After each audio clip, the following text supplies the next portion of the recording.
Hi everybody, Dave here. We have updated our Patreon goals over at patreon.com/thecyberwire. We are closing in on our goal of $1,000 per month, and when we hit that goal, we will be able to publish Research Saturday transcripts. So if you're a fan of Research Saturday, but you'd like to see transcripts of those shows, well, head on over to patreon.com/thecyberwire, become a contributor, and help us on our way to that goal. Thanks so much. Every little bit does help. We do appreciate it. The U.S. withdrawal from the Iranian nuclear deal is widely taken as heralding a new round of cyber conflict. Cyber attacks on critical infrastructure are seen as an asymmetric way of war. The ALLENITE threat group is observed successfully reconnoitering U.S. and U.K. electrical power grids. Jack in the Box does nasty things with images. Signal's self-deleting messages don't, or at least they don't always. And U.S. sanctions may be putting ZTE out of business.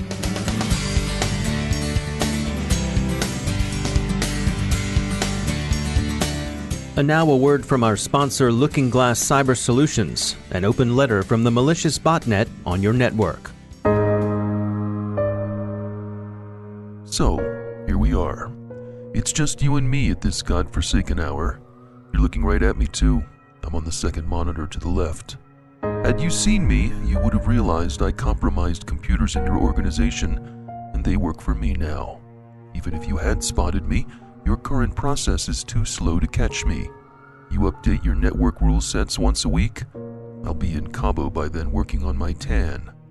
I love getting to know your company, by the way, your financial data, personal records. I've got a piece of unsolicited advice for you. Check out what LookingGlass Cyber Solutions is doing. They've got some kick-butt technology that fends off cyber threats like me, data breaches, ransomware, and stolen credentials in real time. Be a hero with the LookingGlass Scout Shield Threat Intelligence Gateway. See the video at lookingglasscyber.com.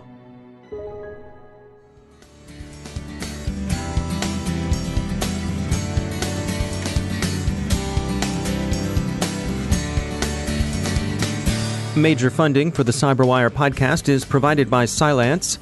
From the Cyberwire studios at Data Tribe, I'm Dave Bittner with your Cyberwire summary for Thursday, May 10th, 2018. As the U.S. announced its intention to withdraw from the Iranian nuclear deal agreement, concerns have risen over the prospects of renewed Iranian cyber offenses.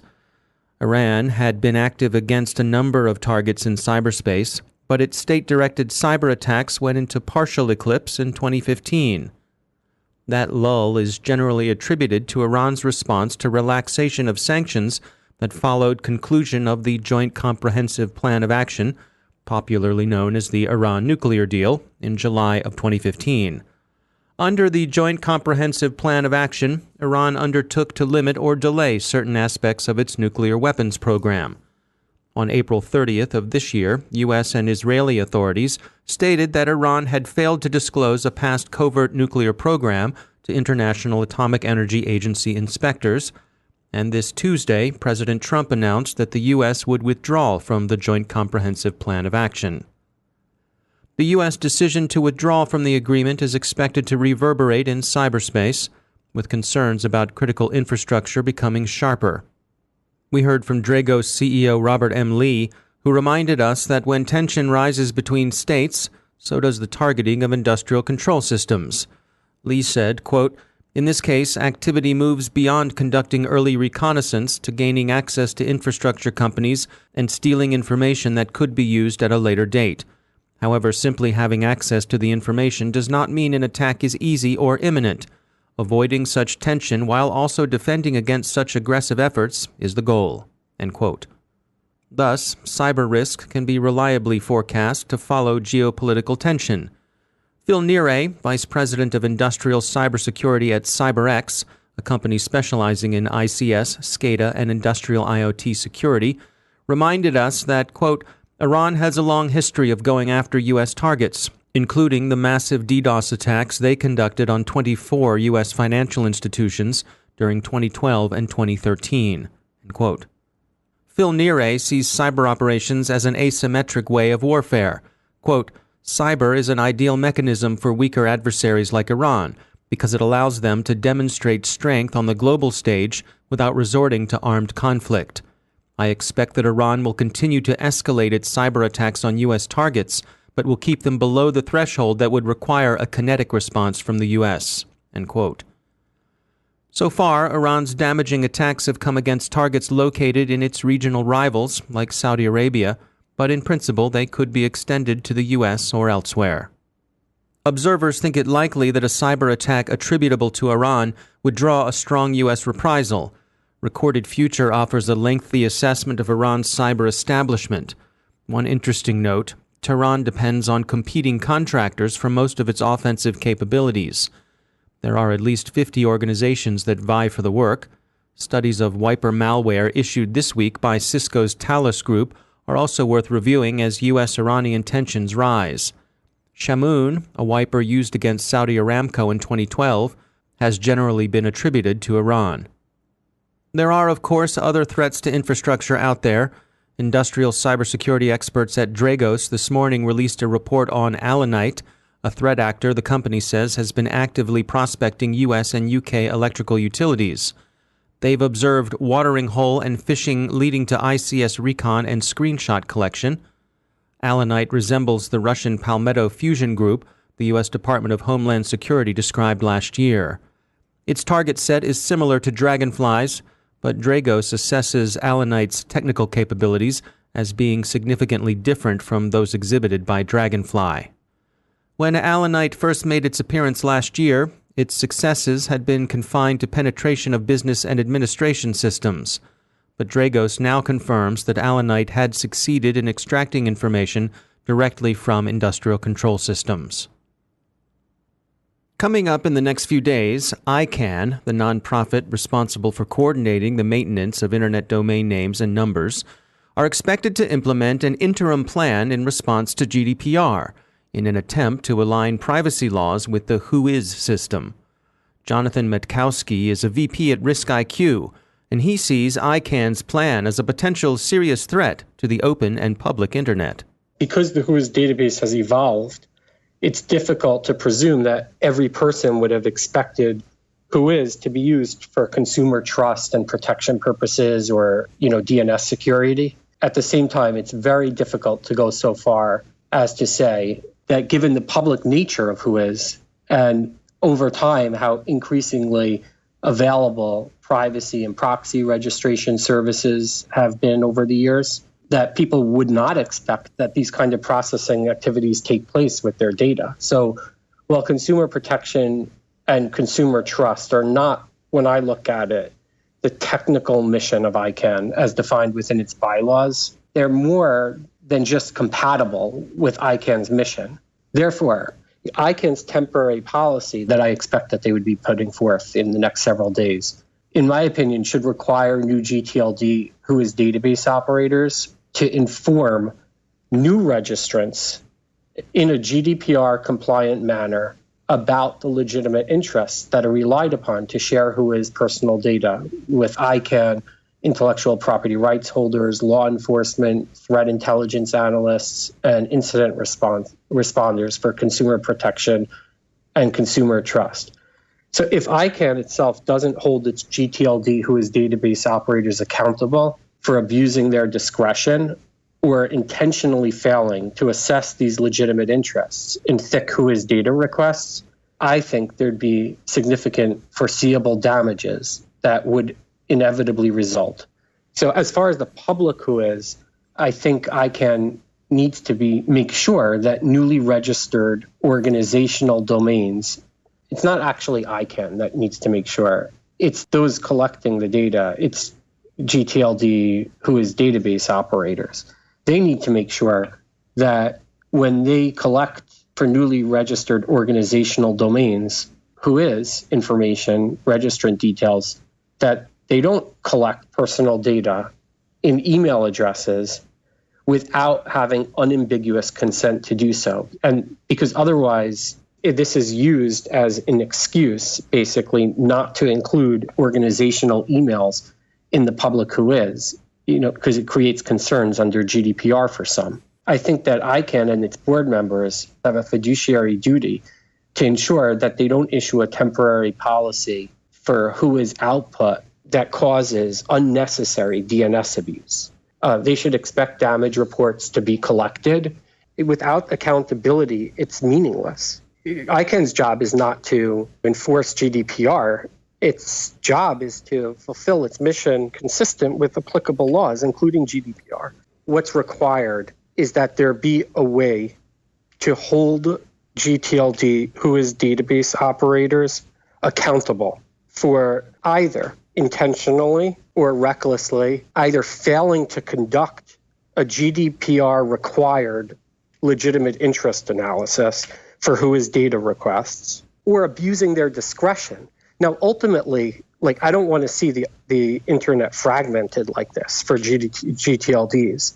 That is an SSR concern, as many people have expressed. The community has been working on a tiered access model. Lack of accreditation is not supposed to be used to infer lack of GDPR compliance, and a legitimate interest analysis is required by GDPR. We need to streamline this process, or it's going to cause damage to the internet, because there'll be fragmentation, and in practice, it will just be very, very difficult situation. That's John Matkowsky from RiskIQ. If you're looking for more of the details on this topic, RiskIQ has a blog post on it. It's on their website. Security company Aqua describes an image pull vulnerability in Windows. They're calling it Jack in the Box. Aqua has a proof of concept that shows the possibility of extracting malware from a maliciously crafted image into any directory on the target system. Exploitation occurs during the process of unpacking the image. If you're a user of the self-deleting messaging app Signal, take note. Signal's disappearing messages apparently don't disappear, at least not by default. Self-deleted messages persist for some indefinite period in macOS's notification history. You may want to turn off notifications. Chinese device maker ZTE may be down for the count. U.S. sanctions that prevent it from buying from U.S. suppliers have induced it to cease major operations. Deprivation of Android software and Qualcomm chips appear to have been the final blow. One hesitates to sound taps on such short notice for any company, especially one as large as ZTE, but things certainly don't look good. A representative reaction may be seen in Australian telco Telstra, which has announced it will no longer sell ZTE phones.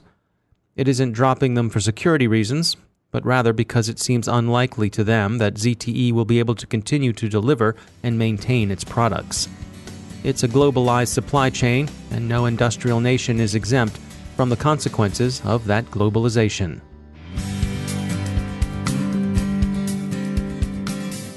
Now a moment to tell you about our sponsor, Observit. It's 2018. Traditional data loss prevention tools aren't cutting it anymore. They're too difficult to deploy, too time-consuming to maintain, and too heavy on the endpoint. They are high maintenance and require endless fine-tuning. It's time to take a more modern approach. With Observit, you can detect insider threats, investigate incidents quickly, and prevent data loss. With its lightweight agent and out-of-the-box insider threat library, Observit is quick to deploy and far more effective at stopping data from leaving your organization. That's because Observit focuses on user behavior. It's built to detect and respond to insider threats, and it's extremely difficult even for the most technical users to bypass.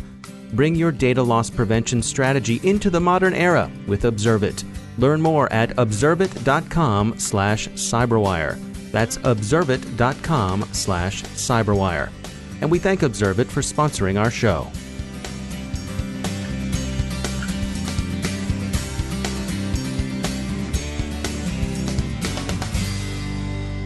And I'm pleased to be joined once again by Robert M. Lee. He's the CEO at Dragos. Robert, welcome back. I wanted to discuss today something that you have published that is called The Sliding Scale of Cybersecurity. Can you take us through what's going on here? Yeah, absolutely. So it's a paper I published a couple years ago at SANS, and it's been an extremely useful model, and I've been humbled by how many folks in the community have found it valuable. So when I talk to folks and they say, "Oh, what do you do?" And, "Oh, I do cybersecurity." I'm like, well, that's not a thing. Like, what do you actually do? And it's good to know where we can make investments and what the return on that investment would be. So in the scale, I put forth that there's really 5 categories of things you can do. On the left-hand side of the scale is architecture, sort of planning and building the systems with security in mind and logging and things that you need, sort of getting it right from the start, patching, maintaining it, etc. The next over would be passive defense, which is the technologies and tools that you can add into the environment to give you visibility or protection from some of the threats. The next is active defense, which is the analyst, the human component. This is where the human gets involved to investigate and correlate and respond and hunt and be in the environment, which is really, to me, the most powerful piece when you build towards that, because you're putting human defenders against human adversaries. Next is intelligence, which is, we look through intrusions and collect data and try to extrapolate it into useful intelligence on the threats. And then finally is offense. And I even put in the scale, yeah, absolutely. The offense is technically one of those things that you can do if it's for self-defense actions, not retribution, but sort of like legal countermeasures. And really the whole point of the scale was originally to kind of push back against offense, saying, look, if you pattern out all that you could do, the highest return on investment is on the left-hand side of the scale, moving to the right. So if you build it right to begin with, you have a good defensible architecture with good passive defenses, the amount that you have to spend into active defense to get a good return on investment is minimal. If you don't know what your architecture is, you don't have tuned firewalls, I don't care how many SOC analysts you hire, it's going to be a hard time for you. If you've got a well-understood architecture and well-tuned environment, you eliminate a lot of the noise that you need less human analysts to actually facilitate that. To be quite blunt, I've always told folks, look, if for the folks that think that they can go back and hack back, like, oh, I've been had and I'm going to go hack back. Like if you think that's going to be effective for you, you're wrong. It's a very poor return on investment in terms of the resources required to do that. And we need to actually invest where appropriate, build a roadmap for where we want to be, and make sure the architecture and passive defense investments you're making align with where you want to be with your active defense and intelligence components, or make sure that the investments towards the right-hand side of the scale with active defense and intel actually align with what you already have in architecture and passive defense. And do you find that people sometimes get these out of order in terms of how they take on these various items? All the time. So it's not really that you have to move one category to the other. But if I looked at your security program and where you've invested overall as an organization, I'd expect almost kind of a waterfall kind of approach where there might be, 40% into architecture, 30% into passive defense, 20% into active defense, 10% into intel or something like that. It won't always align with that. That's fine. But you need to make sure you're not completely off balance. If 80% of your budget is going towards active defense and intel, well, there's no way that you're actually getting a good return on investment, because you definitely need to invest a lot more in your architecture and passive defense. I do a lot of the active defense and intel stuff. My classes at SANS, my company, everything's around like, oh, cool, let's go do hunting and intelligence, and this is really cool stuff. But it's worth noting it's not the starting place. I see companies all the time that really love the idea of where you can be with like a SOC, and they really like the cool new tools for investigations and response and orchestration. And, oh man, if we get this new intelligence, we're really going to understand the adversaries. But then they don't have an asset inventory, and they don't have tuned firewalls, and they don't have an instant response plan. And you sort of have to push back and say, look, you want to get to this place, but there are steps along the road to take to make it an actual good investment. All right. Robert M. Lee, thanks for joining us.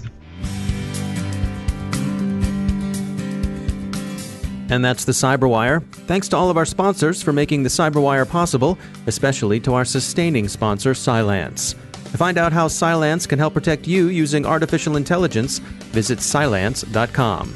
And Cylance is not just a sponsor, we actually use their products to help protect our systems here at the Cyberwire.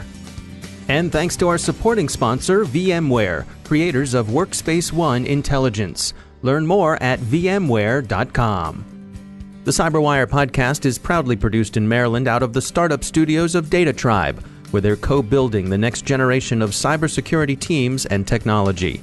Our show is produced by Pratt Street Media with editor John Petrick, social media editor Jennifer Ivan, technical editor Chris Russell, executive editor Peter Kilpie, and I'm Dave Bittner. Thanks for listening.